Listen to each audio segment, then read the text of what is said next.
Temanya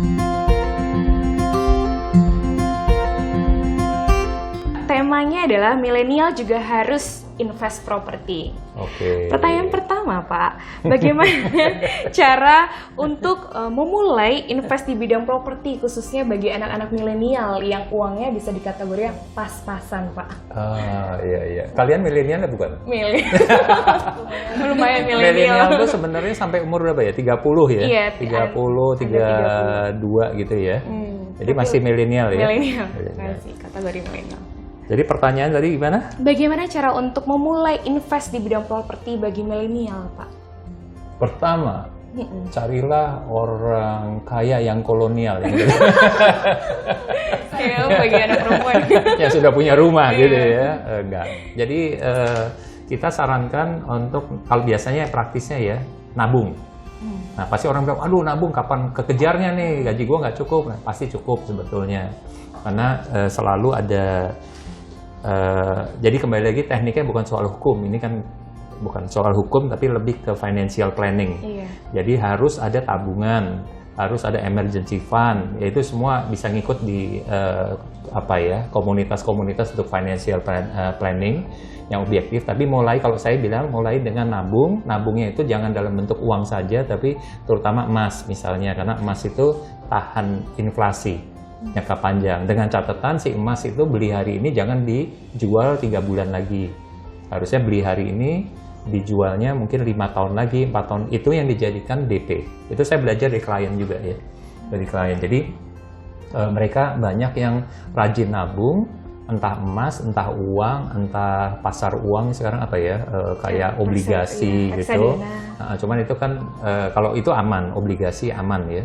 Tapi yang rada nggak aman adalah saham, mungkin itu ada risiko bisa hilang. Tapi bisa juga gede. Yang penting nabung, jangan nunggu sampai.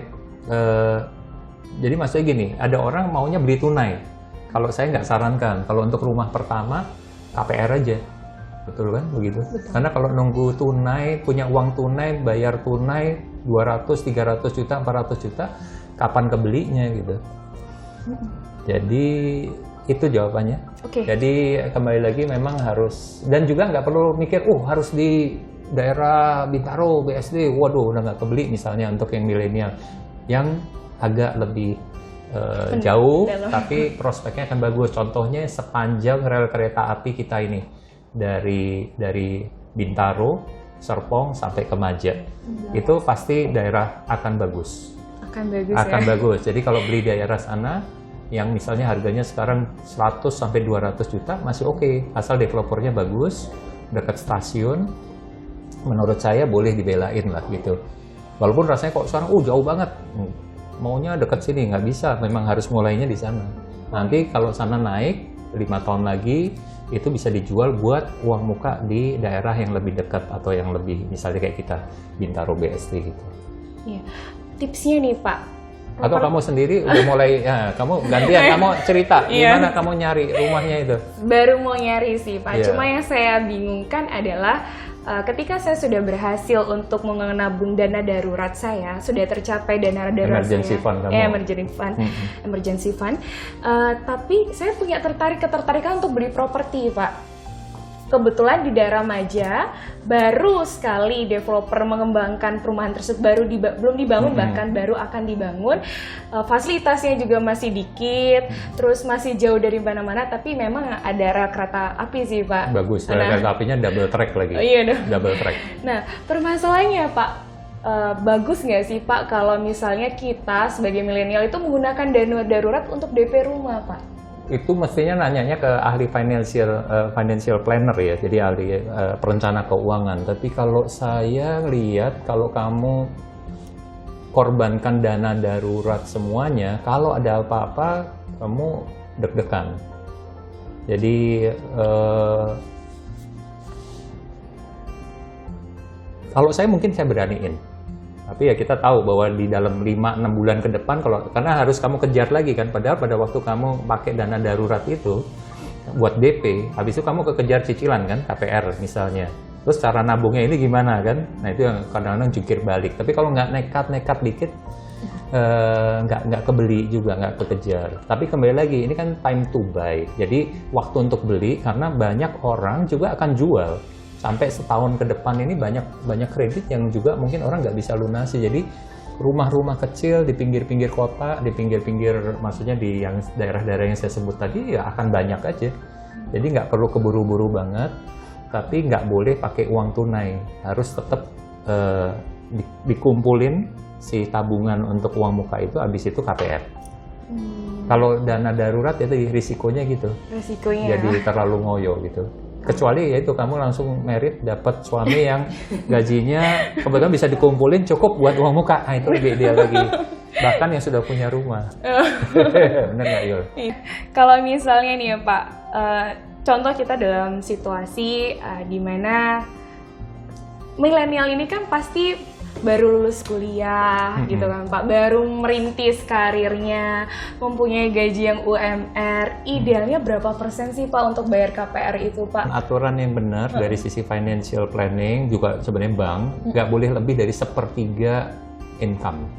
Jadi kalau income misalnya 4 juta misalnya, berarti harusnya cicilan dia maksimum, cicilan untuk apapun ya, segala motor apa dan lainnya nggak boleh lebih dari 1,5 juta gitu.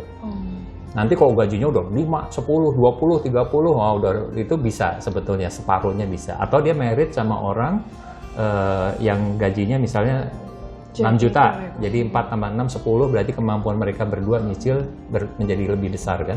Bisa itu. Jadi ada satu yang menarik juga di praktek kita dan juga dari penelitian, bahwa makin besar kredit satu keluarga, makin kemungkinan cerai itu lebih besar.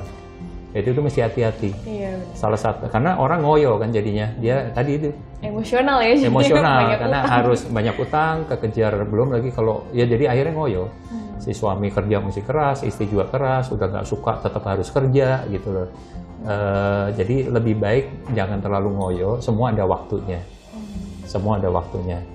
Kadang-kadang kita suka hanya berpikir, yaudah yang penting ada uang DP, bisa nyicil, tapi nggak kepikiran buat ada biaya-biaya lain yang harus dibayarkan nih Pak. Itu biaya-biaya apa aja yang harus dibayarkan? Iya ya, itu juga gunanya juga tadi cek before DP itu salah satu gunanya adalah orang itu bisa ngeliat total cost yang akan dia keluarkan. Jadi sebenarnya orang kalau beli barang nggak boleh cuma lihat murah atau nggak murah, tapi total rupiahnya berapa, waktu yang dikeluarkan, kenyamanannya kayak apa. Jadi dengan mereka ngecek dulu sebelum ngasih DP itu mereka udah bisa tahu, oh ternyata gua tuh mesti akan keluar biaya sekian loh. Misalnya AJB balik nama pasaran kan sekitar 1%. After jual beli sampai selesai sertifikat. Belum nanti kalau ada problem di penjual, misalnya penjualnya belum balik nama waris, berarti dari orang yang meninggal sampai ke ahli waris ini harus diurus. Ya, dan itu lumayan lama dan ada uang keluar di situ. Kadang-kadang bisa berapa belas juta tergantung kondisi masing-masing. Jadi setiap case rada beda, tapi kalau normal rata-rata 6% lah ya, boleh dibilang ya. Sekitar 6%, 5% pajak penjual pajak pembeli, 1% biaya akte jual beli sampai selesai balik nama.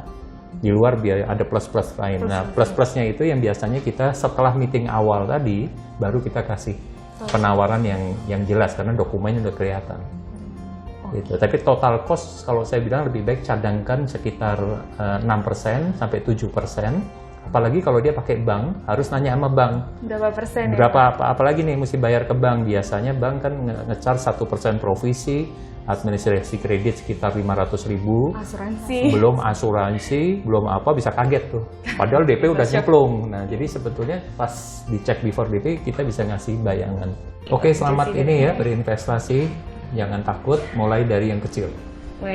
Menabung.